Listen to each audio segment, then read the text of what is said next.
আসসালামু আলাইকুম সবাইকে। আমরা এই ভিডিওটিতে এসএসসি ফিজিক্সের দশম অধ্যায় স্থির বিদ্যুতের 2025 সালে বিভিন্ন বোর্ডে যে প্রশ্নগুলো আসছে এই সকল প্রশ্ন অ্যানালাইসিস করে আমরা এখান থেকে কিছু প্রশ্ন সিলেক্ট করছি। এই প্রশ্ন কটা আমরা সলভ করব।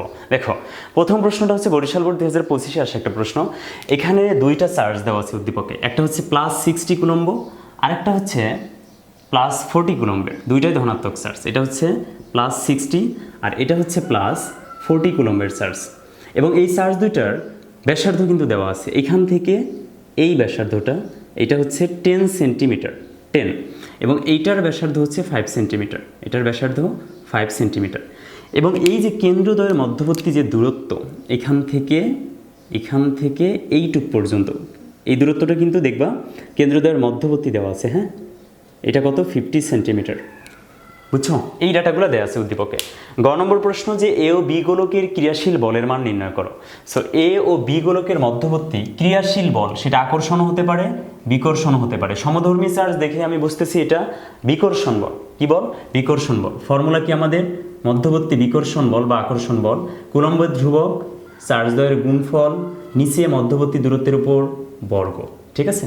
কে এর মান কত? কে এর মান হচ্ছে 9 × 10⁹ ইন্টু Q1 এর মান কত? 60, Q2 এর মান কত? 40, দুইটাই পজিটিভ, ডিভাইডেড মধ্যবর্তী দূরত্ব কত ছিল? 50 সেন্টিমিটার। এটার উপর বর্গ দেব, তাই না? কিন্তু এখানে একটা ঝামেলা আছে। দেখো তো, আমরা পড়ছি না যে যদি ব্যাসার্ধ দেওয়া থাকে, বেশিরভাগ সময় আমরা কি করতাম? ব্যাসার্ধ দেওয়া থাকলে সেটা দূরত্ব যখন আমরা নিতাম নিচে ডি এর মানটা, তখন ওই ব্যাসার্ধ দুইটা যোগ করে দিতাম, তাই না? এখন এই ক্ষেত্রে কি করব?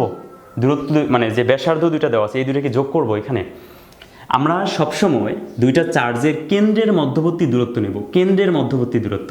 সো এখন যদি পরিধির মধ্যকার দূরত্ব দেওয়া থাকতো, এই যে দেখো যেটুকু অংশ রেড করা, এইটুকু অংশের মান যদি দেওয়া থাকতো 50 সেন্টিমিটার, তাহলে আমাকে এখান থেকে কেন্দ্র পর্যন্ত যাওয়া লাগতো, এখান থেকে এর কেন্দ্র পর্যন্ত আসা লাগতো। তার মানে এই 50 যদি এইটুকু যদি 50 হইতো, 50-এর সাথে এর ব্যাসার্ধ এবং এর ব্যাসার্ধ যোগ করলে আমি এই চার্জের কেন্দ্র হতে এই চার্জের কেন্দ্র পর্যন্ত যেতে পারতাম। ঠিক আছে? কিন্তু এখন দেখো এখানে 50 সেন্টিমিটার যে মানটা দেওয়া আছে সেটা কিন্তু এই গোলকের কেন্দ্র থেকে এই গোলকের কেন্দ্র পর্যন্ত দুইটা কেন্দ্রের মধ্যকার দূরত্ব 50 সেন্টিমিটার দেওয়া আছে। সো এখন যদি তোমরা সবসময় এভাবে মুখস্থ টাইপের ম্যাথ করো যে এটা থাকলে ওইটা হবে, সেটা থাকলে এটা হবে, মানে হচ্ছে ব্যাসার্ধ দেওয়া থাকলে যোগ করতে হবে, তো এখানে যদি তুমি ব্যাসার্ধ এই 50-এর সাথে যোগ করো, ম্যাথ কিন্তু ডিরেক্ট ভুল হয়ে যাবে। ঠিক আছে? তার মানে মুখস্থ টাইপের ম্যাথ করা যাবে না। সো এই দেখো কেন্দ্র দুইটার মধ্যবর্তী দূরত্বই 50 সেন্টিমিটার দেওয়া আছে, এবং যদি ব্যাসার্ধ দেওয়া থাকে তাহলে সাথে সাথে আমি যোগ করে দিব না, আমি আগে কল্পনা করব যে যোগ করা উচিত নাকি উচিত না।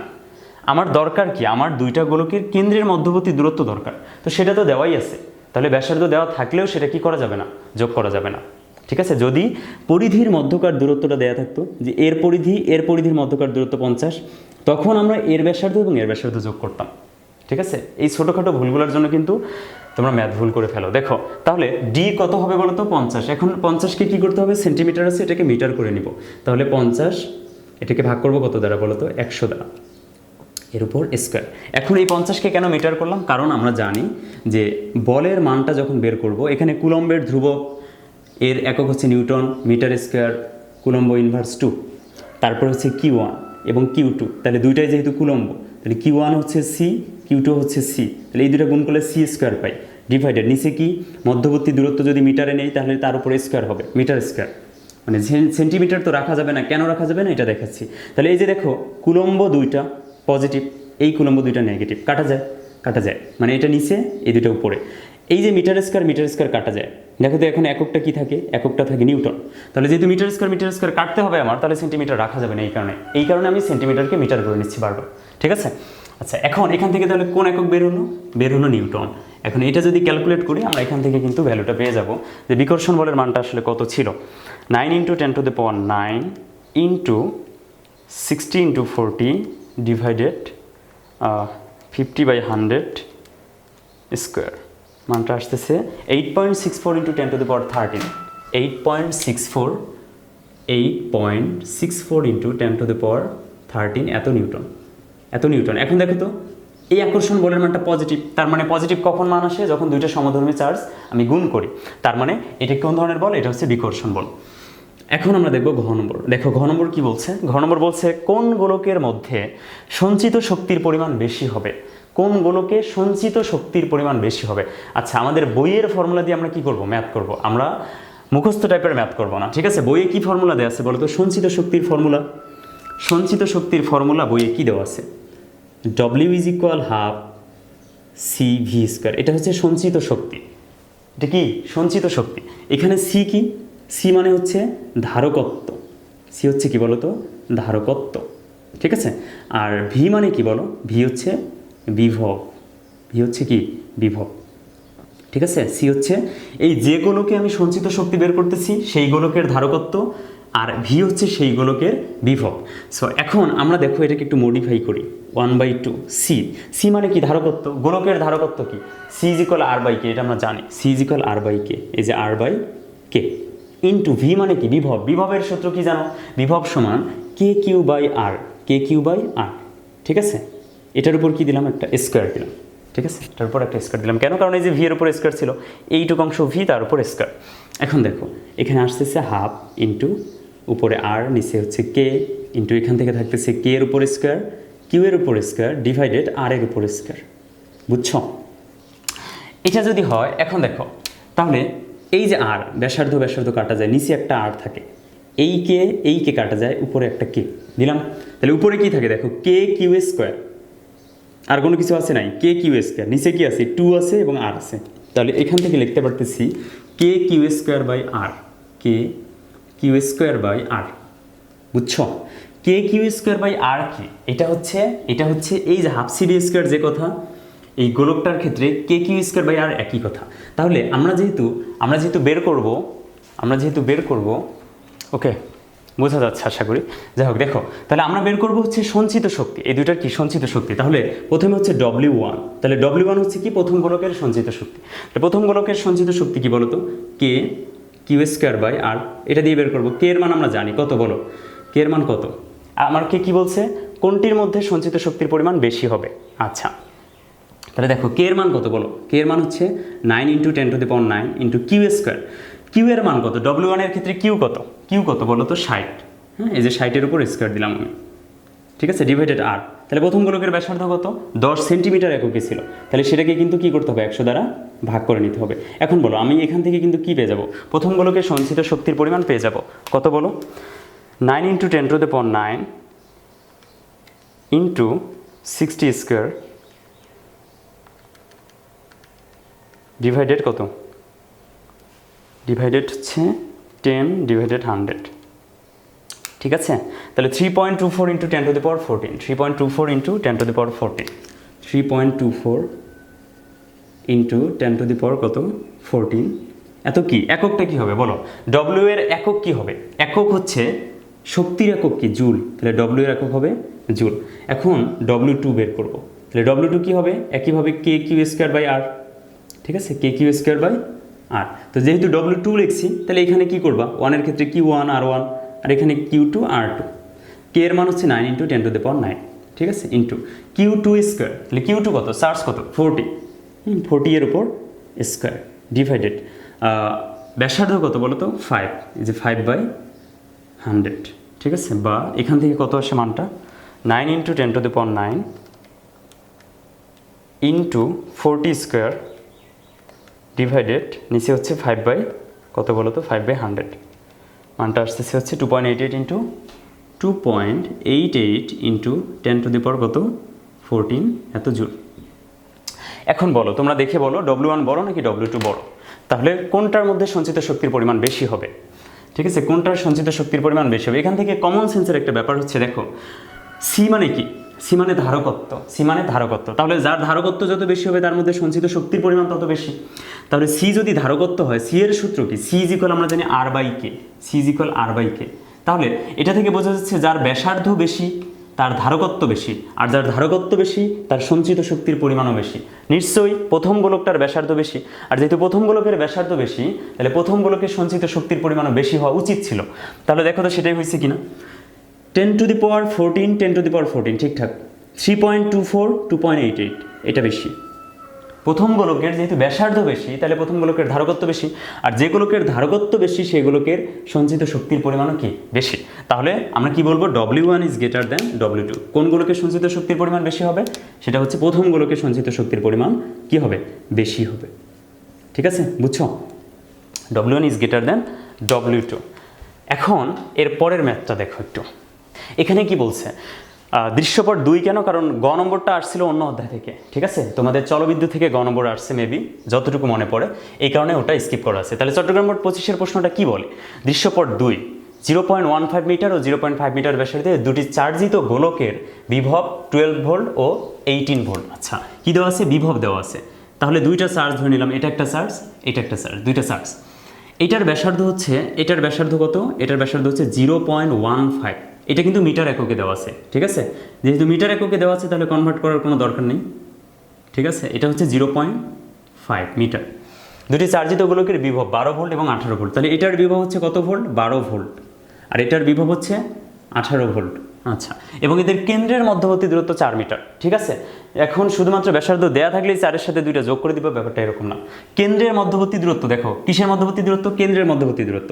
যদি বলতো পরিধির মধ্যবর্তী দূরত্ব তাহলে আমরা ব্যাসার্ধ যোগ করতাম। ঠিক আছে, কেন্দ্রের মধ্যবর্তী দূরত্ব দেওয়া আছে, তার মানে কি, এই যে দূরত্বটা এইটা দেওয়া আছে, দুইটা কেন্দ্রের মধ্যকার দূরত্ব, এটা কত দেওয়া আছে? 4 মিটার। 4 মিটার। এখন কেন্দ্রের মধ্যবর্তী দূরত্ব দেওয়া থাকলে আমাদের আর কোনো করার দরকার নেই, এটাই হচ্ছে আমাদের ডি এর মান। ঠিক আছে, দেখো বলছে 2 নং দৃশ্যপটের গোলকদ্বয়ের কেন্দ্র সংযোজক রেখার মধ্যবিন্দুতে, কোথায়? মধ্যবিন্দুতে। মধ্যবিন্দু মানে কি? এখান থেকে যত দূরে, এখান থেকেও তত দূরে। মধ্যবিন্দুতে 5 কুলম্ব আধান স্থাপন করলে সেটি সাম্য অবস্থায় থাকবে কি? ওই যে দেখো সেই কোয়েশ্চেন, নিরপেক্ষ বিন্দু কিন্তু চলে আসছে এখানে। সাম্য অবস্থায় কখন থাকে একটা চার্জ, কখন সাম্য অবস্থায় থাকে? এই প্লেলিস্টের যত ভিডিও আছে আমার স্থির বিদ্যুতের, সবগুলো ভিডিওতে আমি খুব ডিটেলসে বারবার একই কথা বারবার রিপিট করে করে ডিটেলসে বুঝাইছি। সো দেখো, সাম্য অবস্থায় কখন থাকে? যখন কি হয় বলো তো? মনে করো এটা, এই চার্জটা কি পজিটিভ, এই চার্জটা কি পজিটিভ না? কিভাবে বুঝলাম পজিটিভ? দেখো 12 ভোল্ট 18 ভোল্ট, ভোল্ট দেওয়া আছে তাই না? ভোল্ট দেওয়া আছে, তো এখান থেকে আমরা আগে চার্জ দুইটা বের করে নিই, তারপরে আসতেছি। আগে আমরা চার্জ বের করে নিই। দেখো ঘ নম্বর, তো চার্জ যদি বের করে নিতে চাই তাহলে প্রথমে যেটা করতে হবে, এখানে কি দেওয়া আছে? বিভব দেওয়া আছে। তো আমরা কি জানি বলো তো? আমরা জানি বিভব ভি সমান কি, কে কিউ বাই আর, এটা না, কে কিউ বাই আর। ঠিক আছে, তাহলে V1 সমান কে কিউ1 বাই R1। এখন দেখো এখান থেকে আমার লাগবে কি, কিউ1 এর মান লাগবে। কার মান?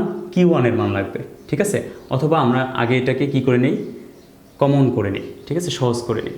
তাহলে দেখো এই আর এর সাথে এই ভিটা গুণ হয়, আরই গুণ করো, ভি ইন্টু আর, আর এক পাশে থাকে কে কিউ, তাহলে এক পাশে থাকলো ভি আর, আর এক পাশে থাকলো কি, কে কিউ।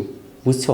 আরই গুণ করলাম এটার সাথে এটা, কারণ ভি এর নিচে মনে মনে এক আছে, এটা দ্বারা এটাকে গুণ করছি, এটা দ্বারা এটাকে গুণ করে লিখছি। তাহলে ভি আর সমান কে কিউ। এখন কিউ সমান কি হয়? কিউ এর সাথে কেটা গুণাকার আছে, এই কিউটাকে এই পাশে পাঠিয়ে দাও, তাহলে এইদিকে হচ্ছে ভি আর বাই কি, কে ইজ ইকুয়াল কিউ। এটা থাকে V is equal K Q by R, আরই গুণ করলাম V into R, R K Q into 1। এই যে কে কিউ ইন্টু 1 গুণ করলে কে কিউ এক পাশে, ভি আর আর আরেক পাশে। ঠিক আছে, এখন দেখো কিউ এর মান যেহেতু বের করবো তাহলে কিউকে আলাদা করতে হবে, এই জন্য কিউ এর সাথে কে গুণাকারে আছে, এই কেটাকে নিচে ভাগ করে দিলাম, দিছি। তাহলে বিভব যদি দেওয়া থাকে চার্জ কীভাবে নির্ণয় করতে হয় সেটার ফর্মুলা আমি পেয়ে গেলাম, পাইছি। তাহলে সেটার ফর্মুলা কি? সেটার ফর্মুলা হচ্ছে কিউ1 সমান ভি1 আর1 ডিভাইডেড কে, পাইছি এই ফর্মুলাটা। এখন বিভব কত বলো তো? প্রথম চার্জের বিভব কত? 12, এই যে 12 বসালাম, ইন্টু আর1 এর মান কত? এটার ব্যাসার্ধ 0.15, যেহেতু মিটারেই ছিল এই জন্য কনভার্ট করলাম না, 0.15 ডিভাইডেড কে এর মান কত বলো? কে এর মান হচ্ছে 9 ইন্টু 10⁹। তাহলে এখান থেকে কি আসবে? একটা চার্জ আসবে, এখান থেকে একটা চার্জ আসবে। সেই চার্জটা কত? সেই চার্জটা হচ্ছে 12 ইন্টু 0.15 ডিভাইডেড 9 ইন্টু 10⁹। মানটা আসতেছে 2 ইন্টু 10⁻⁻10, 2 ইন্টু 10⁻⁻10, এত কি? এত কুলম্ব। আসছে কিউ1 চার্জ পেয়ে গেছি। এখন কিউ2 চার্জ বের করতে হবে একইভাবে, ভি2 আর2 ডিভাইডেড কি বলো তো, কে। তো ভি2 কত? বিভব কত? এটার 18, এই যে 18 গুণন এটার ব্যাসার্ধ হচ্ছে 0.5, এই যে 0.5 ডিভাইডেড নিচে 9 ইন্টু 10⁹, কে এর মান। আচ্ছা, এখান থেকে আসে কত মানটা? 18 গুণন 0.5 ডিভাইডেড 9 ইন্টু 10⁹। তাহলে মানটা আসতেছে হচ্ছে 10⁹। 10⁻⁹ কুলম্ব। বুঝছো? তাহলে দুইটা চার্জ পেয়ে গেছি আমি, এইটা চার্জ কত? এটা হচ্ছে 2 × 10⁻⁻⁰ এত কুলম্ব। আর এই চার্জটা কত? 10⁻⁹ কুলম্ব। এখন দেখো দুইটাই পজিটিভ না? এই যে 10⁻⁹ দেখে কিন্তু আবার নেগেটিভ বিবেচনা করো না। 10⁻⁹ মানে হচ্ছে 1কে 1 2 3 4 5 6 7 8 9 এটা দ্বারা ভাগ করা হয়েছে। এই যে 10⁹ মানে এইটা, অর্থাৎ 1কে এটা দ্বারা ভাগ করা হয়েছে, তাহলে এটা কি নেগেটিভ না? পাওয়ার নেগেটিভ মানে কিন্তু সংখ্যাটা নেগেটিভ না, ঠিক আছে? তাহলে এটাও কি পজিটিভ, এটাও পজিটিভ, এটাও ধনাত্মক, এটাও ধনাত্মক। তো এখন আমাকে বলো তো, দুইটা সমধর্মী চার্জ এবং দুইটাই পজিটিভ, দুইটাই কি পজিটিভ। এখন দুইটাই যদি পজিটিভ হয়, খেয়াল করো বলছে কি, বলছে যে সংযোজক রেখার মধ্যবিন্দুতে 5 কুলম্ব আধান স্থাপন করছে। যে 5 কুলম্ব স্থাপন করছে সেই 5 কুলম্ব নিজেও কি ধনাত্মক। তাহলে ব্যাপারটা হচ্ছে এইটা একটা ধনাত্মক চার্জ, খেয়াল করো এটা একটা ধনাত্মক চার্জ, এটা আরেকটা ধনাত্মক চার্জ, এটা আরেকটা ধনাত্মক চার্জ, তাই না? একটা হচ্ছে কত কুলম্ব? এটা পাইলাম এই 2 × 10⁻⁻⁰, আর এটা পেলাম 10⁻⁹ কুলম্ব। এবং এই দুইটার মধ্যবিন্দুতে, এই দুইটার মধ্যবিন্দু ধরলাম এখানে, তাহলে মধ্যবিন্দু হলো এখান থেকে 2 মিটার দূরে, এর কেন্দ্র থেকেও 2 মিটার দূরে, ঠিক আছে? তাহলে মধ্যবিন্দুতে কী রাখছি? প্লাস, এখানে আরেকটা প্লাস চার্জ রাখছি, এই যে প্লাস চার্জ, এখানে আরেকটা প্লাস চার্জ রাখছি। কত কুলম্বের? 5 কুলম্বের।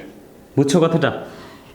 এটা প্লাস চার্জ, এটাও প্লাস চার্জ, এটাও প্লাস চার্জ, তিনটা প্লাস চার্জ রাখছি এভাবে, মধ্যবিন্দুতে 5 কুলম্ব রাখছি। এখন আমাকে বলছে যে সেটি কি হবে কিনা, সাম্যাবস্থায় থাকবে কি? এখন সাম্যাবস্থায় কখন থাকবে খেয়াল করো তো। এই পজিটিভকে কি করবে? বিকর্ষণ করবে, তাই না? কি করবে? বিকর্ষণ করবে। কোন দিকে? এই দিকে, কারণ সমধর্মী চার্জ পরস্পরকে বিকর্ষণ করে। এ কে বিকর্ষণ করলো এই দিকে, ঠিক আছে? এ পজিটিভ, এও পজিটিভ, তাহলে এই পজিটিভও কি করবে? একে বিকর্ষণ করবে এই দিকে। তাহলে এ যে বিকর্ষণ করতেছে, এও তো বিকর্ষণ করতেছে, তাহলে দুইজনে দুই দিক থেকে ঠেলতেছে। তো ব্যাপারটা এরকম হয়ে গেল না যে এখানে একটা বস্তু আছে, একজন এদিকে বল প্রয়োগ করতেছে মনে করো 5 নিউটন, এই দিক থেকে একজন বল প্রয়োগ করতেছে 5 নিউটন। এখন দেখো বল দুটো যদি সমান মানের হয়, 5 নিউটন, এটাও 5 নিউটন, সমমানের বল বিপরীত দিক থেকে যদি কাজ করে, তাহলে এই বস্তুটা কোন দিকে যাবে? এইদিকে যাবে না। এটা কি এইদিকে আসবে? না, কোনো দিকেই যাবে না বস্তুটা। কেন? কারণ এই বল এবং এই বল একে অপরকে নিষ্ক্রিয় করে দিবে। কেন? সমমানের দুইটা বল বিপরীত দিকে কাজ করতেছে। বুঝছো? তাহলে বল যেহেতু ভেক্টর রাশি, বলের দিক আছে, তাহলে এই বল এবং এই বল যখন তুমি যোগ করবা, তাহলে যোগটা হবে এরকম। এটা যদি ধরো তুমি প্লাস, তাহলে এটা যদি ধরো প্লাস, এটা হবে নেগেটিভ। কেন? কারণ হচ্ছে ভেক্টর রাশি, তো ভেক্টর রাশির দিক দিতে হবে। এটা প্লাস হলে এটা মাইনাস, তাহলে দুইটা বল যদি যোগ করি, একটা হচ্ছে +5 প্লাস আর একটা হচ্ছে -5, তাহলে এই দুইটা বলের যোগফল কত হয় বলো তো? 5 - 5 = 0। অ্যাকচুয়ালি এরা একে অপরকে কী করে দিবে? নিষ্ক্রিয় করে দিবে। তার মানে এই যে 5 কুলম্ব রাখছি, 5 কুলম্ব সাম্যাবস্থায় তখনই থাকবে যখন এই চার্জ যে পরিমাণ বিকর্ষণ দিতেছে একে, এই চার্জও একই পরিমাণ বিকর্ষণ দিবে। তার মানে এ যত জোরে একে ঠেলতেছে, এও কি করবে? সমান বলে ওইদিকে যদি ঠেলে, মানে এরকম যদি হয়, তাহলে কি হবে? এই বিন্দুটা সাম্যাবস্থায় থাকবে। সাম্যাবস্থায় থাকা মানে স্থির থাকা বা নিরপেক্ষ বিন্দু, এটাকে আমরা বলি, ঠিক আছে? অথবা আরও বলতে পারি তড়িৎ প্রাবল্য 0 বলতে পারি, ঠিক আছে? তাহলে প্রাবল্য যদি 0 হতে হয় বা সাম্যাবস্থায় থাকতে হয়, তাহলে সমমানের বিপরীতমুখী বল এর উপর ক্রিয়া করতে হবে। সমমানের মান কি হতে হবে? সমান হতে হবে। যেহেতু এইটা এইদিকে আর এইটা এইদিকে, কীভাবে বুঝলাম? কারণ এটা তো পজিটিভ, তাহলে এ কে বিকর্ষণ করবে এদিকে, এও পজিটিভ, এ কে বিকর্ষণ করবে এদিকে। তাহলে এই বলের মান সেম হলে আমি বুঝবো যে এটা কি থাকবে? সাম্যাবস্থায় থাকবে। এখন আমার কি বের করা দরকার?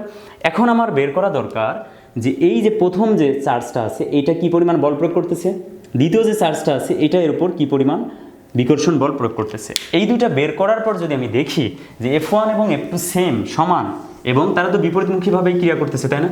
তাহলে F1 F2 যদি সমান হয়, তার মানে অবশ্যই এই 5 কুলম্ব চার্জকে যদি এই দুইটা চার্জের মধ্যবিন্দুতে স্থাপন করি, তাহলে কি হবে? সেটি সাম্যাবস্থায় থাকবে। এখন এখানে কিন্তু আমি দূরত্বটা জানি, সেটা কত বলো? এইটুকু হচ্ছে 2, এইটুকু হচ্ছে 2। কেন? পুরোটা ছিল 4 মিটার, তাহলে মধ্যবিন্দুতে যদি রাখি, তাহলে এখান থেকে এইটুক 2 মিটার, এখান থেকে এইটুক 2 মিটার। কথা বুঝছো? এখন দেখো আমরা F1 বের করব। তাহলে F1 সমান আমরা কি জানি? K Q1 Q2 ডিভাইডেড মধ্যবর্তী দূরত্বের উপর বর্গ, ঠিক আছে? তাহলে K এর মান কত? 9 × 10⁹, ঠিক আছে? 9 × 10⁹ ইন্টু Q1 এর মান কত? এখন দেখো এই ক্ষেত্রে Q1 হচ্ছে এইটা, Q2 হচ্ছে এইটা, এটা Q1, এটা Q2।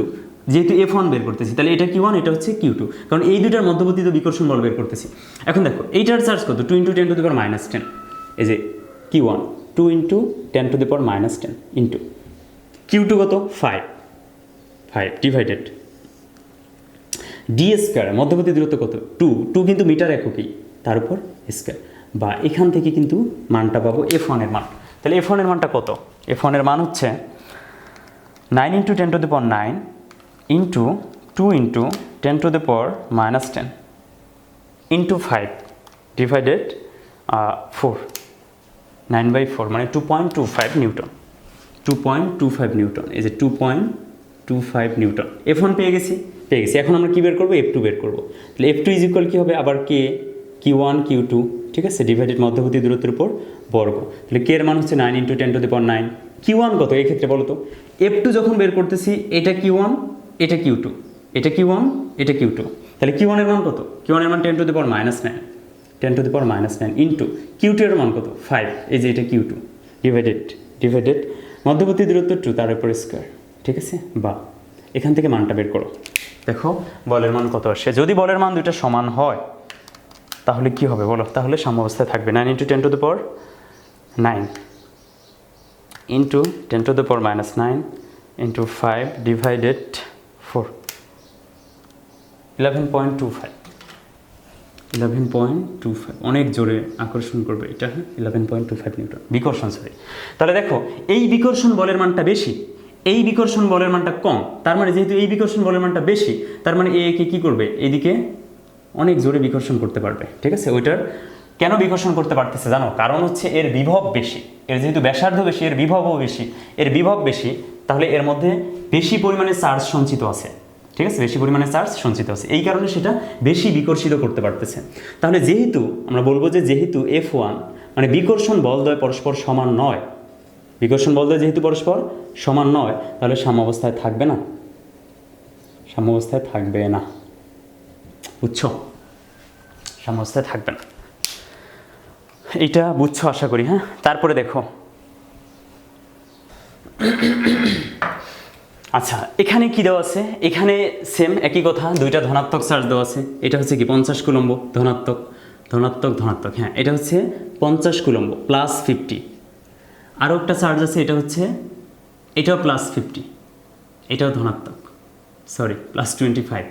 এবং এইটার কেন্দ্র এবং এইটার কেন্দ্র, এই কেন্দ্র দুইটার মধ্যবর্তী দূরত্ব দেওয়া আছে 100 সেন্টিমিটার, কেন্দ্রদ্বয়ের মধ্যবর্তী দূরত্ব 100 সেন্টিমিটার। ডিস্টেন্সটা বারবার ভালো মতো দেখবা যে আসলে কেন্দ্রদ্বয়ের মধ্যবর্তী দেওয়া আছে নাকি পরিধির মধ্যবর্তী দেওয়া আছে, ঠিক আছে। পরিধির মধ্যবর্তী দেওয়া থাকলে ব্যাসার্ধ যোগ করতে হবে, কেন্দ্রদ্বয়ের মধ্যবর্তী দূরত্ব দেওয়া থাকলে ব্যাসার্ধ যোগ করার দরকার নেই, ব্যাসার্ধ থাকলে যোগ করতে হবে, দেওয়া না থাকলে যোগ না করে কনসিডার করে ম্যাথ করলেও হবে, ঠিক আছে, এগুলো মাথায় রাখবা। এবং দেখো এটা হচ্ছে সি বিন্দু, এখানে সি বিন্দু দেওয়া আছে, এটা হচ্ছে এ গোলক, এটা হচ্ছে বি গোলক, এটা দেওয়া আছে +25। হ্যাঁ, গ নম্বর উদ্দীপকের চার্জ দুটির মধ্যে ক্রিয়ারত বলের মান নির্ণয় করে, এটা তোমরা পারবা। F = Q1 Q2 ডিভাইডেড মধ্যবর্তী দূরত্বের উপর বর্গ। এখন দেখো এখানে 100 সেন্টিমিটার আছে, এটাকে জাস্ট মিটার করে নিবা, 1 মিটার, তার উপর স্কয়ার। কে এর মান কত, 9 × 10⁹, পারবা এটা। গ নম্বর পারবা। ঘ নম্বর দেখো, ঘ নম্বর বলছে যে উল্লিখিত চার্জদের মধ্যবর্তী স্থানে মানে মধ্যবিন্দু কিন্তু না, মধ্যবর্তী স্থান মানে কি মধ্যবিন্দু না, মধ্যবিন্দুতে স্থাপন করতে বললে মধ্যবিন্দু বলে দিত। বলছে মধ্যবর্তী স্থানে মানে কি, এ এবং বি এর মধ্যবর্তী যে কোনো একটা জায়গার মধ্যে একটি বিন্দু সিতে ধনাত্মক 10 কুলম্ব চার্জ রাখছি, ধনাত্মক 10 কুলম্ব চার্জ রাখছি। তো এখন এইটা পুরোটা 100 সেন্টিমিটার মানে কি 1 মিটার। তাহলে দেখো এই সি বিন্দুতে চার্জ রাখছি কত, সি বিন্দুতে চার্জ রাখছি হচ্ছে ধনাত্মক চার্জ রাখছি, +10 কুলম্বের একটা চার্জ রাখছি, +10 কুলম্ব, ঠিক আছে। এ আর বি এর মধ্যবর্তী দূরত্ব কিন্তু জানা আছে কত, 100 সেন্টিমিটার, 100 সেন্টিমিটার মানে 1 মিটার। আচ্ছা, কোনো বল অনুভব করে না, বলছে যে এই এ এবং বি এর মধ্যবর্তী যে কোনো একটা স্থানে মধ্যবিন্দুতে না, যে কোনো একটা স্থানে সি বিন্দুতে যদি আমি ধনাত্মক 10 কুলম্ব চার্জ রাখি তাহলে সেটা কোনো বল অনুভব করে না। আচ্ছা, কোনো বল যদি কেউ অনুভব না করে তখন কীরকম হয় ব্যাপারটা, দেখো এখানে একটা চার্জ আছে, এখানে একটা চার্জ আছে, দুইটাই ধনাত্মক চার্জ, এবং এই দুইটা চার্জের মধ্যবর্তী যে কোনো একটা জায়গায় আরেকটা ধনাত্মক চার্জ রাখছি। এখন সে কোনো প্রকার বল অনুভব করতেছে না। ব্যাপারটা কীরকম, ব্যাপারটা হচ্ছে দেখো এ কি একে বিকর্ষণ করবে না, করবে কোন দিকে, এই দিকে। এ কে বিকর্ষণ করবে না, করবে কোন দিকে, এই দিকে। তাহলে এই যে এ যত বলে একে ঠেলতেছে, এও যদি তত বলে উল্টা দিক থেকে ঠেলে, তাহলে এই বস্তুটা কি কোনো দিকে যাবে, কোনো দিকে যাবে না। মানে এই দিক থেকে একজন 10 নিউটন, এই দিক থেকে আরেকজন 10 নিউটন বল প্রয়োগ করতেছে, তো যদি এই দিক থেকে 10 নিউটন একজন প্রয়োগ করে, ওই দিক থেকে আরেকজন উল্টা দিক থেকে 10 নিউটন প্রয়োগ করে, তাহলে আমাকে বলো তো এই বস্তুটা কোন দিকে যাবে? এই বস্তুটা কোনো দিকে যাবে না, এই বস্তুটা কী হয়ে যাবে? স্থির হয়ে যাবে, সে আসলে কোনো বল অনুভব করবে না। কেন? কারণ এই বস্তুর উপর লব্ধি যে বল, লব্ধি বলের মান শূন্য হয়ে গেছে। লব্ধি বল মানে কি? এর উপর একাধিক বল ক্রিয়া করলে সেই সবগুলা বলের ফলে তার মধ্যে যে বলের অ্যাকচুয়ালি যে বলটা কার্যকর হয় সেটা হচ্ছে লব্ধি বল। কার্যকর বলটাই হচ্ছে লব্ধি বল। তাহলে এর উপর কত কার্যকর? A10 এই দিক থেকে দিচ্ছে, A10 এই দিক থেকে দিচ্ছে। দেখো এই 10 পরস্পরকে ভ্যানিশ করে দিচ্ছে। ভেক্টর রাশি, দিক আছে, দিক যেহেতু আছে, একটা প্লাস হলে আর একটা মাইনাস, দুইটা যোগ করলে হয় 0। তার মানে এ কিন্তু কোনো বল অনুভব করতেছে না। তার মানে কখন একটা চার্জ কোনো বল অনুভব করবে না? যখন এই চার্জটা যত বলে একে বিকর্ষণ করতেছে, এই চার্জটা তত বলেই একে বিকর্ষণ করে, তাহলে সে কোনো প্রকার বল অনুভব করবে না। ঠিক আছে? এই কনসেপ্টটাই হচ্ছে সাম্যাবস্থার কনসেপ্ট, এই কনসেপ্টটাই হচ্ছে নিরপেক্ষ বিন্দুর কনসেপ্ট, এই কনসেপ্টটাই হচ্ছে তড়িৎ প্রাবল্য শূন্য হওয়ার কনসেপ্ট। বুঝছো? এখন দেখো, তাহলে এই যে 10 কুলম্ব চার্জ আমি রাখলাম সি বিন্দুতে, তাহলে বলে দিছে যে সি বিন্দুতে 10 কুলম্ব চার্জ স্থাপন করলে এ কোনো প্রকার বল অনুভব করে না। এখন কোনো প্রকার বল যে অনুভব করে না, তার পিছনে রিজন কি? তার পিছনে রিজন হচ্ছে এই 50 কুলম্ব একে যত বলে বিকর্ষণ করতেছে, এটাও যেহেতু ধনাত্মক, তাহলে এই বিও একে তত বলেই এই দিকে বিকর্ষণ করতেছে। বুঝছো? এই F2 এইদিকে, F2 এর মান যত, এই দিকে F1 এর মান তত, এই কারণেই সে কোনো প্রকার বল অনুভব করতেছে না। বুঝছো? পরস্পরকে, এই বল দুইটা পরস্পরকে কি করে দিচ্ছে? নিষ্ক্রিয় করে দিচ্ছে। এটা যদি বুঝো তাহলে দেখো F1 সমান F2 আমরা লিখতে পারি, এবং এই শর্তটা ধরেই ম্যাথটা খুব সহজেই সলিউশন করা যাবে। দেখো বলছে উদ্দীপকের চার্জের মধ্যবর্তী স্থানে অন্য যে কোনো একটি বিন্দু সিতে 10 কুলম্ব চার্জ স্থাপন করলে তা কোনো বল অনুভব করে না। তাহলে সি বিন্দুটির অবস্থান এ ও বি এর মধ্যবিন্দু হবে কিনা? আচ্ছা, এ ও বি এর মধ্যবিন্দু হবে কিনা দেখো, খেয়াল করো। পুরোটা কত বলো তো? এখান থেকে এই পুরোটা কত? 1 মিটার, মানে 100 সেন্টিমিটার। 1 মিটার, খেয়াল করিও, এটা হচ্ছে 1 মিটার। তো এখন পুরোটা যদি 1 মিটার হয়, সি বিন্দু কোথায় আছে এটা তো আমাকে বলে দেয় নাই। বলে কি দিছে? না। মধ্যবর্তী যে কোনো একটা স্থানে সি বিন্দু হতে পারে, সেই মধ্যবর্তী স্থানটা মধ্যবিন্দু হবে কিনা সেটা বলছে। তাহলে এখন আমি ধরে নিলাম যে বিন্দুটা এখানে আছে, খেয়াল করিও, বিন্দুটা এখানে আছে, সি বিন্দু। তাহলে পুরোটা যদি 1 মিটার হয়, আমি ধরে নিলাম এ চার্জ থেকে এই 10 কুলম্ব এক্স মিটার দূরে আছে। তাহলে পুরোটা যেহেতু 1 মিটার, এইটুক যেহেতু এক্স, আর মানে এইটুক কী হবে? 1 মিটার মাইনাস এক্স। বুঝছো? পুরোটা 1 মিটার, এটুকু হবে এক্স, তাহলে এটুকু হবে 1 মাইনাস এক্স। এখন আমি যদি এক্সের মান এখান থেকে বের করার পর যদি দেখি যে এইটুকু হচ্ছে 0.5, মানে এক্সের মান 0.5, তার মানে এই চার্জ থেকে 0.5 মিটার দূরে সি বিন্দু আছে। আর পুরোটা যেহেতু 1, তাহলে এইটুক যদি 0.5 হয়, এইটুক কী হবে? 1 মাইনাস 0.5, মানে এটাও 0.5। তাহলে এক্সের মান যদি 0.5 আসে, তার মানে বুঝবো যে না, আসলে এই সি বিন্দুটা হচ্ছে মধ্যবিন্দু।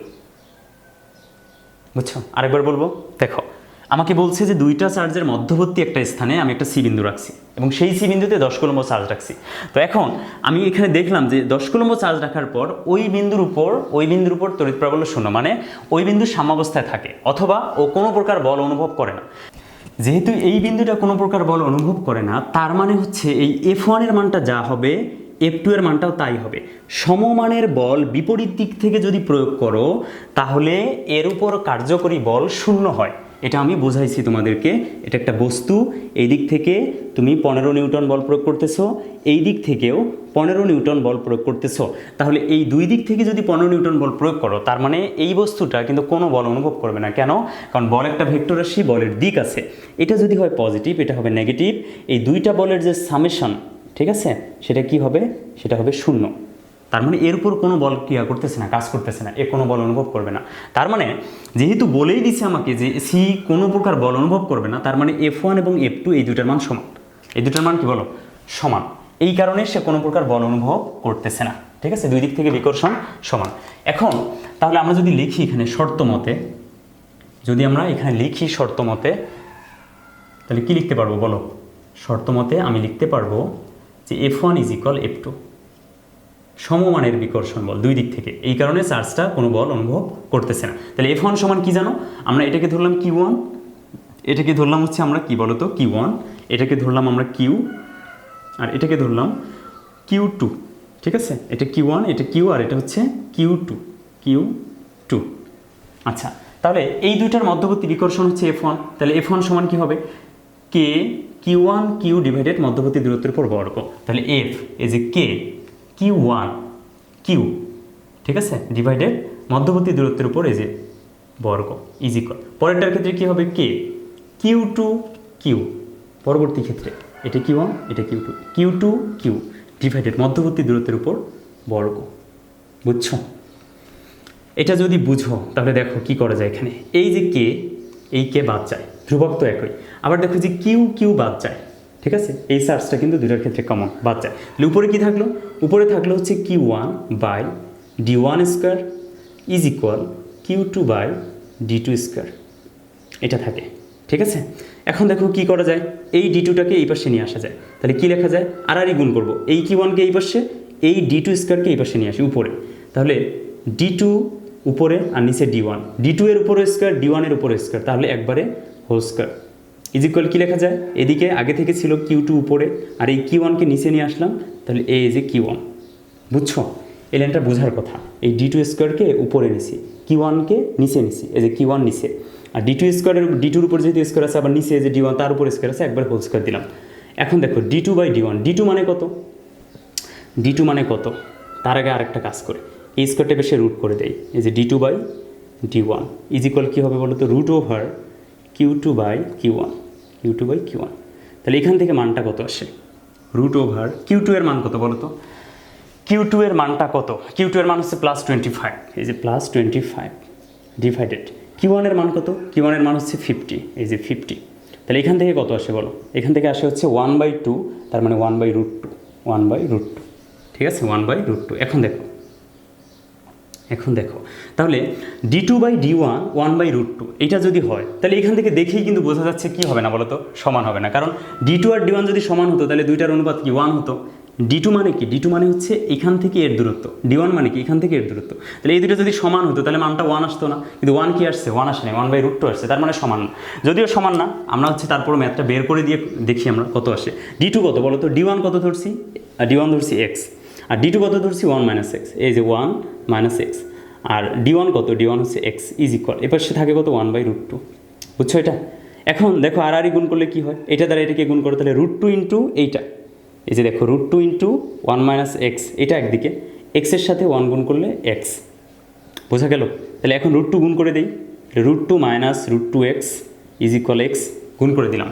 তাহলে এই দিকের যে √2xটা মাইনাস আছে এদিকে গিয়ে প্লাস হবে, সেটা করি, তাহলে √2 ইজ ইকুয়াল, এদিকে আগে থেকে এক্স ছিল, এই মাইনাসটা এপাশে গিয়ে প্লাস হলো √2x, ঠিক আছে। এখন দেখো কি করা যায়, এই দুইটা থেকে এক্স কমন নেওয়া যায়, এই পাশে √2 আছে না, √2টাকে রেখে দাও, যে √2 থাক, এই পাশে কি আছে, এই পাশে হচ্ছে x প্লাস √2x, ঠিক আছে।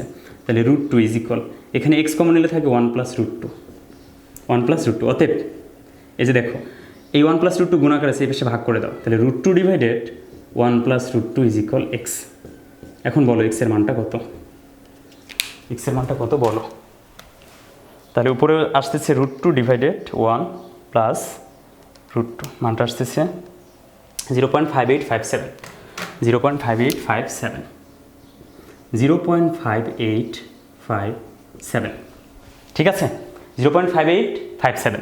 এখন এক্সের মান যেহেতু 0.5857, তার মানে কি, তার মানে এই সার্চ থেকে একটু বেশি দূরে আছে, 0.5 থাকার কথা ছিল, তার চেয়ে একটু বেশি দূরে আছে, তার মানে কি দূরত্ব সমান, দূরত্ব সমান না, তার মানে আমরা বলতে পারবো যে d1 not is equal d2, অর্থাৎ প্রথম চার্জ থেকে যত দূরে, এই দ্বিতীয় চার্জ থেকে আসলে সি বিন্দুটা তত দূরে নয়, যেহেতু তত দূরে নয় তার মানে কি নয়, তার মানে এই সি বিন্দুটা আসলে এ ও বি এর মধ্যবিন্দু নয়। তোমরা চাইলে দেখো, তোমরা চাইলে এইটুক করতে পারো, এই যে কালো যেটুকু অংশ, এই কারণে আমি কালো দিয়ে লিখছি, কালো যেটুকু অংশ এটা তোমরা করতে পারো, আর যদি না করো দেখো এটা দিয়ে তো করাইলাম, ঠিক আছে, একটা স্ক্রিনশট নাও।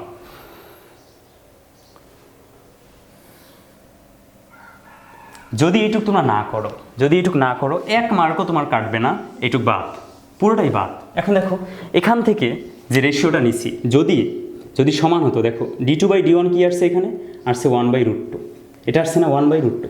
এখন এটা যদি আড়াআড়ি গুণ করি, আমি কি করি, আড়াআড়ি গুণ করি, খেয়াল করো, যদি আড়াআড়ি গুণ করি তাহলে d2 এর সাথে √2 আর 1 এর সাথে d1, তাহলে কি লেখা যায় বলো তো, আড়াআড়ি গুণ করলে d1 সমান √2 d2, এটা লেখা যায় না, এটা লেখা যায়। তার মানে কি বুঝলাম, তার মানে বুঝলাম যে d1 not is equal d2, এখানেই যদি লিখে দাও 1 মার্কও কাটবে না, ফুল মার্কস পাবা। তাহলে d1 এবং d2 যেহেতু সমান নয়, তার মানে এই সি বিন্দুটা 1 নম্বর বা এ থেকে যত দূরে বি থেকে তত দূরে নয়, এটা এখানে দেখে আমি বুঝলাম। ঠিক আছে, অতএব অতএব কি হবে না, মধ্যবিন্দু হবে না, অতএব মধ্যবিন্দু হবে না। কি বলছি বুঝছো? তোমরা এভাবে করতে পারো, আগে যেভাবে করালাম সেভাবেও করতে পারো। ঠিক আছে, এক মার্কও কোনো ক্ষেত্রেই কাটবে না, এই ক্ষেত্রে কাটবে না, ওই ক্ষেত্রে কাটবে না, যেটা সহজ লাগে সেটা দিয়ে করবো। তাহলে মধ্যবিন্দু হবে না, হবে না। বুঝছো? বলো। এরপরে আমরা পরবর্তী ম্যাথে চলে যাই। যদি এটা বুঝে থাকো, আমরা এখন পরবর্তী ম্যাথে চলে যাব। দেখো এটা কি বলছে, বলছে যে ধনাত্মক 120 কুলম্ব, ঋণাত্মক 90 কুলম্ব।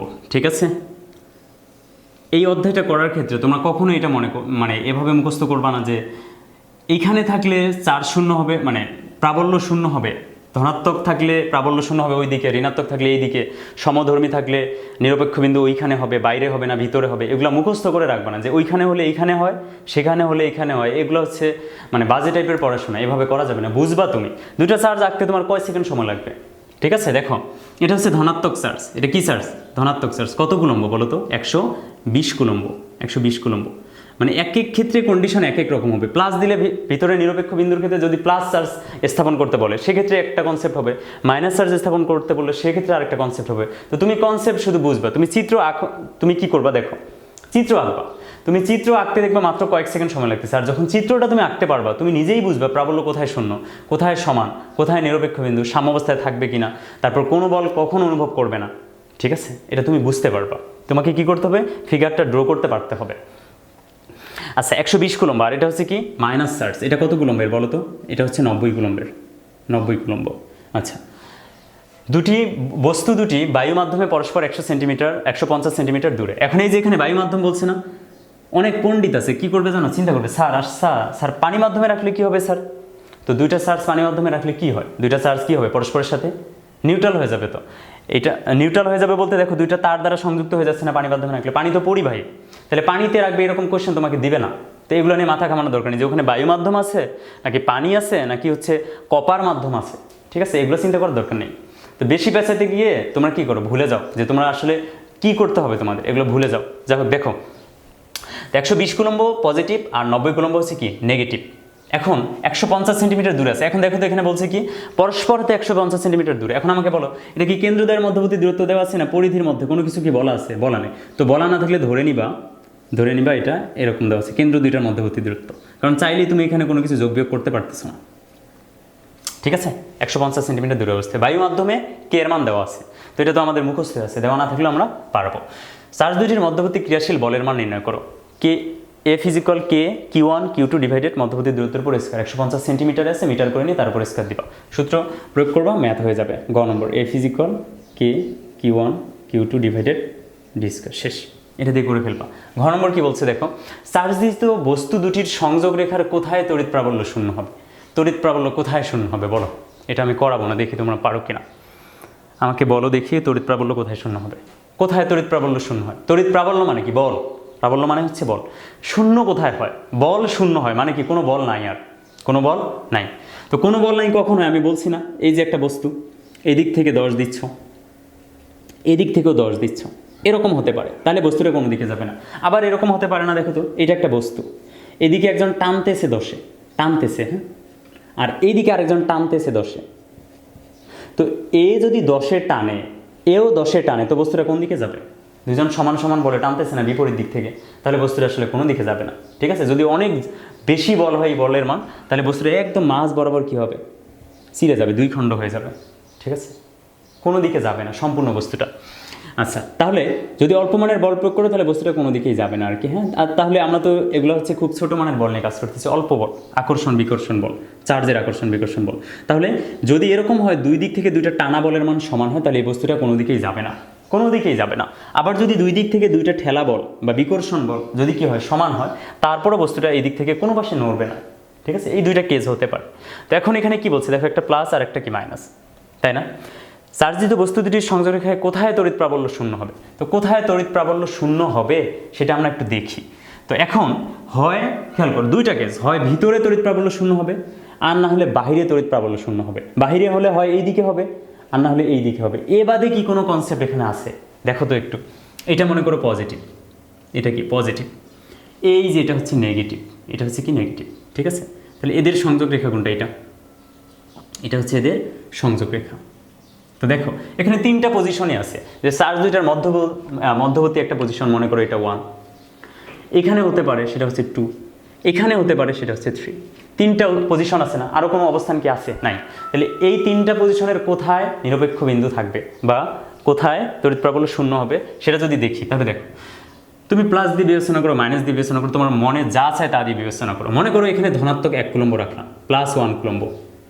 তো এই প্লাস চার্জটাকে এটা কি করবে? বিকর্ষণ করবে। খেয়াল করো এই দিকে কি করবে? বিকর্ষণ করতেছে। এই নেগেটিভটা একে কি করতেছে? আকর্ষণ করতেছে না নিজের দিকে, কারণ পজিটিভ চার্জকে নেগেটিভ চার্জ আকর্ষণ করে, বিপরীত ধর্মী চার্জ আকর্ষণ করে। তাহলে এখন এও ঠেলতেছে এইদিকে, এও টানতেছে এইদিকে, তাহলে কখনোই কি এরকম হবে যে এ কোনো প্রকার বল অনুভব করতেছে না? কখনোই হবে না। এটা কমন সেন্সের ব্যাপার যে একে বিকর্ষণ করতেছে, এই নেগেটিভ একে আকর্ষণ করতেছে, তো দুইজনই তো একই দিকে টানতেছে। এ একটা ঠেলাগাড়ির মতো, পিছন দিক থেকে একজন ঠেলতেছে, সামন দিক থেকে একজন টানতেছে, তাহলে ঠেলাগাড়ি কি স্থির থাকবে? থাকবে না। তো বোঝাই যাচ্ছে এখানে কি হবে না, নিরপেক্ষ বিন্দু এখানে হবে না, এটা বুঝতে পারতেছি। তাহলে 1 নম্বর অবস্থানটা শেষ হয়েছে। এখন কি হতে পারে? দুইটা কন্ডিশন, একটা হচ্ছে 2 নম্বর আর একটা হচ্ছে 3 নম্বর। এখন কোনটা হতে পারে আমাকে বলো তো, আমাকে বলো কোনটা হতে পারে? আমাকে কমেন্ট করো, তোমরা কমেন্টে বলো যে কোনটা হতে পারে, 2 হতে পারে নাকি 3 হতে পারে। এখন মনে করো এখানে একটা ধনাত্মক চার্জ রাখলাম, 1 কুলম্বের রাখছি। এখন এখানে একটা ধনাত্মক চার্জ রাখলে কি হবে? খেয়াল করো, এই ধনাত্মককে কি করবে? বিকর্ষণ করবে। তাহলে এই যে এইটা এইদিকে বিকর্ষণ করতেছে, ঠিক আছে? এটা এদিকে বিকর্ষণ করতেছে। এই ঋণাত্মক এটাকে কি করবে? আকর্ষণ করবে, নিজের দিকে টানবে। এই যে টানলো, কারণ এটা ঋণাত্মক, এটা পজিটিভ, আকর্ষণ করবে। আর এটা ধনাত্মক, এটা ধনাত্মক, বিকর্ষণ করবে। এখন দেখো এ যত বলে বিকর্ষণ করতেছে, এ যদি 5-এ বিকর্ষণ করে, মনে করে ধরে নিলাম 5 নিউটন, এ যদি 5 নিউটনের টানে, তাহলে কাহিনীটা কীরকম? কাহিনীটা হচ্ছে ঠিক এরকম না? দেখো তো এই যে এটার মতো, যে এ 5 নিউটন বল এই দিকে প্রয়োগ করতেছে, আরেকজন 5 নিউটন বল এই দিকে প্রয়োগ করতেছে। তাহলে এই ক্ষেত্রে যদি এরকম হয় যে এও 5 নিউটন বল এটার উপর প্রয়োগ করতেছে, বিকর্ষণ এই দিকে, আর এ কি করতেছে? 5 নিউটনের টানতেছে, তাহলে এর বিকর্ষণ এবং এর আকর্ষণ এই দুটার মান যদি সমান হয়, তাহলে এই 2 নম্বর বিন্দুতে তড়িৎ প্রাবল্য শূন্য হওয়ার পসিবিলিটি আছে। যদি কি হয়? যদি এ যে পরিমাণ বিকর্ষণ করে, এও একই পরিমাণ আকর্ষণ করে, ঠিক আছে? এটা একটা কনসেপ্ট, খেয়াল করিও কিন্তু। এখন আরেকটা কথা হচ্ছে স্যার, তাহলে এইখানে সমস্যাটা কি? দেখো তো, +1 কুলম্ব রাখছি, তাহলে বুঝলাম যে এখানে কি হওয়ার সুযোগ আছে, এখানে তড়িৎ প্রাবল্য শূন্য হওয়ার সুযোগ আছে। এইখানে দেখো তো, এইটা পজিটিভ চার্জ, তাহলে এই পজিটিভকে এই যে দূরে থাকা যে নেগেটিভ আছে এটা কি করবে? টানবে, নিজের দিকে টানবে। আচ্ছা দেখো খেয়াল করো, তাহলে এই নেগেটিভ এটাকে নিজের দিকে টানতেছে, কোন দিক থেকে?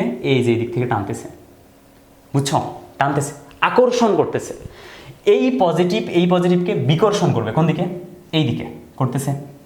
তাহলে দেখো এই নেগেটিভ এই পজিটিভকে যত জোরে আকর্ষণ করতেছে, এই পজিটিভকে যদি তত জোরে বিকর্ষণ করে, কারণ সমধর্মী চার্জ বিকর্ষণ করবে, তাহলে এর আকর্ষণ বল এবং এর বিকর্ষণ বল যদি সমান হয়, তার মানে কি হচ্ছে? তার মানে একজন টানতেছে এইদিকে, আরেকজন টানতেছে উল্টা দিক থেকে, এও যত বলে টানতেছে, এও যদি তত বলে টানে, তাহলে এখানেও তড়িৎ প্রাবল্য শূন্য হওয়ার সুযোগ আছে কি না? অবশ্যই আছে। তো এখন তাহলে করবোটা কি? এখানেও তো সুযোগ আছে, এখানেও তো তড়িৎ প্রাবল্য শূন্য হওয়ার সুযোগ আছে, তাহলে হবেটা কোথায় হবে? আমরা দেখব কোন চার্জটা, এখন চার্জের ক্ষেত্রে আসবো, কোন চার্জটা বড়? দেখো এটা 120 কুলম্ব, তার মানে এই চার্জটা বড় না? 120 কুলম্ব। মুখস্থ কিন্তু করাবো না তোমাদেরকে, ঠিক আছে? বুঝতে হবে, বুঝতে বাধ্য। 120, আর এখানে কত আছে বলো? 90, এখানে আছে 90। খেয়াল করো তো, এই যে নেগেটিভ চার্জটা, খেয়াল করো, এটা 90 কুলম্বের না? 90 কুলম্বের। তাহলে এই 90 কুলম্ব এইটাকে যত জোরে আকর্ষণ করতে পারবে, তার চেয়ে এটা 120 কুলম্ব না? তাহলে 120 কুলম্বের চার্জ যেহেতু বেশি, তাহলে সে বেশি বলে বিকর্ষণ করতে পারবে না। কথা কি বুঝলাম?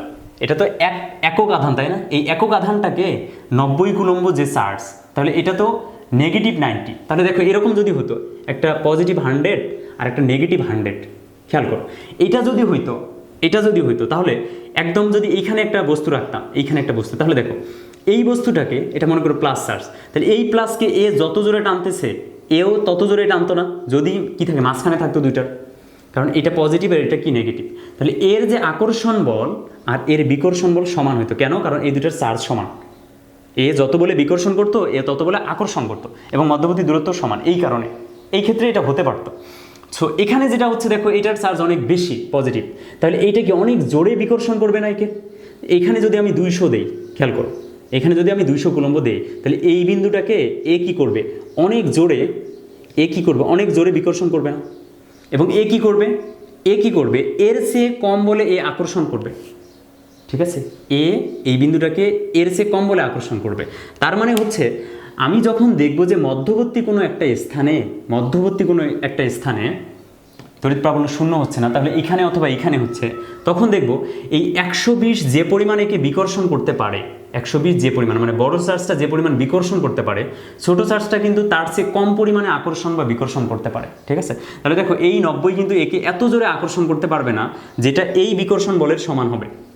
120 তো অনেক জোরে বিকর্ষণ করতে পারবে, কিন্তু এই যে 90, এটা তো এমনিতেই কম এটার চার্জ, আবার কি এটা আসে হচ্ছে এটা থেকে অনেক দূরে, যেহেতু দূরে আছে চার্জও কম, তার মানে কি সে এত জোরে কখনোই আকর্ষণ করতে পারবে না যত জোরে 120 একে বিকর্ষণ করবে। ঠিক আছে, তার মানে এই বিন্দুতে আকর্ষণ বিকর্ষণ সমান হওয়ার কোনো সুযোগ নাই। বুঝছো কথা? বুঝছো কিনা বল? অর্থাৎ এই প্লাসকে বিকর্ষণ করবে এবং এই নেগেটিভ এটাকে আকর্ষণ করবে। তো আমি বলছি যদি এই আকর্ষণ এবং বিকর্ষণ বলের মান সমান হয়, তাহলে সেই ক্ষেত্রে এখানে তড়িৎ প্রাবল্য শূন্য হওয়ার সুযোগ আছে। কিন্তু এখন কথা হচ্ছে যে এই 120 যত জোরে একে বিকর্ষণ করবে, এই 90 তো তত জোরে আকর্ষণ করতে পারবে না। এমনিতে এর চার্জ কম আরও আছে দূরে, তাহলে তো সম্ভব না, তত বলে আকর্ষণ করা সম্ভব না। এই কারণে আমরা যেটা করব সব সময়, কিন্তু এইখানে দেখো তো এই 90 এর চার্জ কম, তাহলে সেটা থেকে কম দূরত্বে আছে, তাহলে এ কী করবে? জোরে আকর্ষণ করতে পারবে।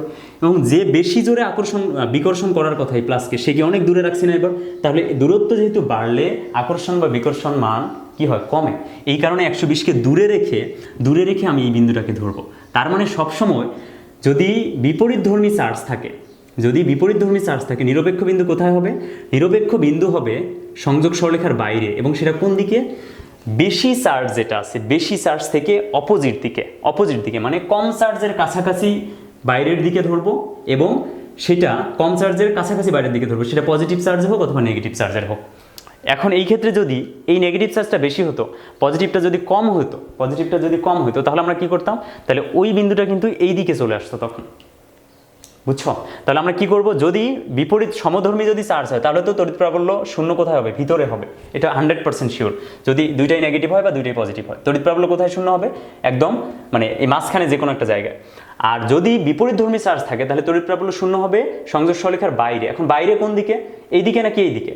যেদিকে বেশি চার্জ থাকবে সেই বেশি চার্জের বিপরীতে, অর্থাৎ বিন্দুটাকে আমি ধরবো, তড়িৎ প্রাবল্য শূন্য ওই বিন্দুটাকে ধরবো ছোট চার্জের নিকটবর্তী, বড় চার্জ থেকে দূরবর্তী। ঠিক আছে, এখন দেখো তাহলে আমরা কোথায় ধরলাম? এই বিন্দুতে কি হবে বলো তো? তড়িৎ প্রাবল্য শূন্য হবে। এই বিন্দুতে তড়িৎ প্রাবল্য শূন্য হবে। এখন দেখো ম্যাথটা, বুঝছো কোথায় ধরতে হবে বলো? বোঝা উচিত। হ্যাঁ, এটা হচ্ছে কি বলো তো?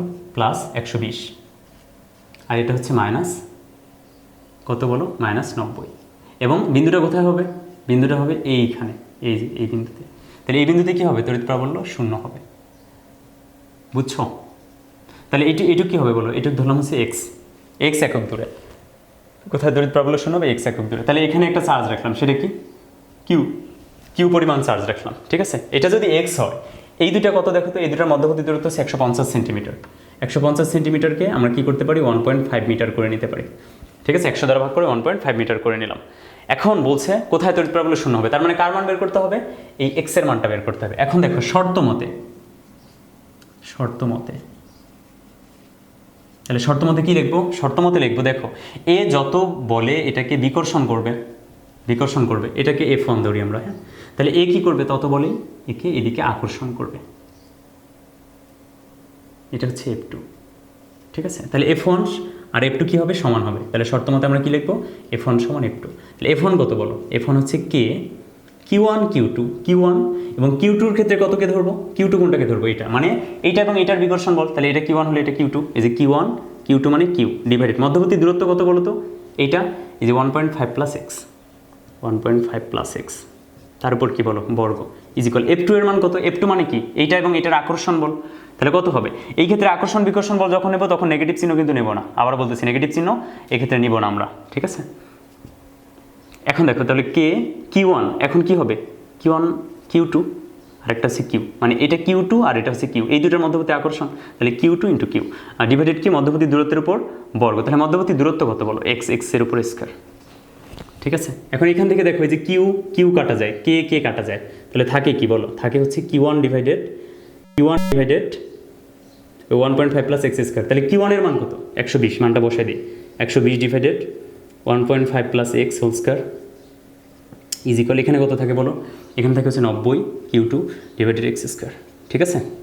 এখন যেটা করবো আমরা এই এক্স স্কোয়ারকে এই পাশে নাও, 120কে এই পাশে নাও, তাহলে x square divided 1.5 plus x square whole square, তার মানে দুইটার উপর স্কোয়ার আছে, একবার স্কোয়ারটা দিয়ে দিলাম, আর এদিকে থাকে হচ্ছে 90 আর 120 আসে নিচে, ঠিক আছে? তাহলে স্কোয়ারের পাশে কি রুট হয়, তাহলে 90/120 কত হয়? 0 কাটা যায়, 3/4, তাহলে √3/4 তাহলে হচ্ছে √3/2, ঠিক আছে?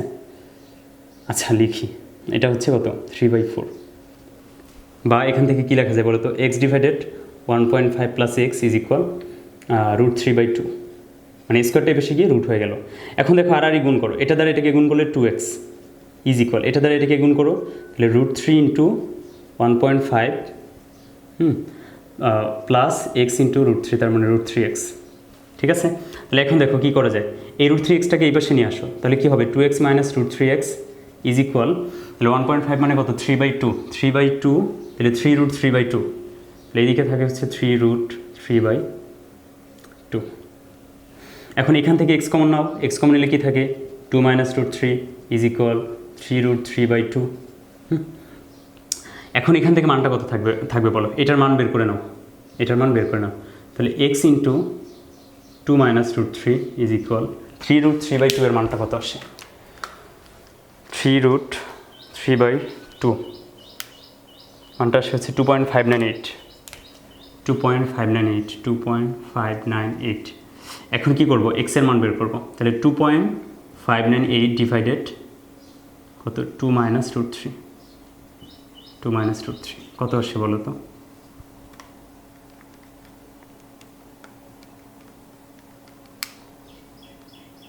9.696 মিটার এককে কিন্তু, হ্যাঁ মিটার এককে। কেন মিটার এককে? কারণ এই যে 1.5টা কি এককে বসেছি, 150 ছিল না, এটাকে যে 1.5 করছি মিটার এককে, এই যে মিটার এককে, এই কারণে এই মানটা কিন্তু মিটার আসবে। তার মানে কি বলবো বলো?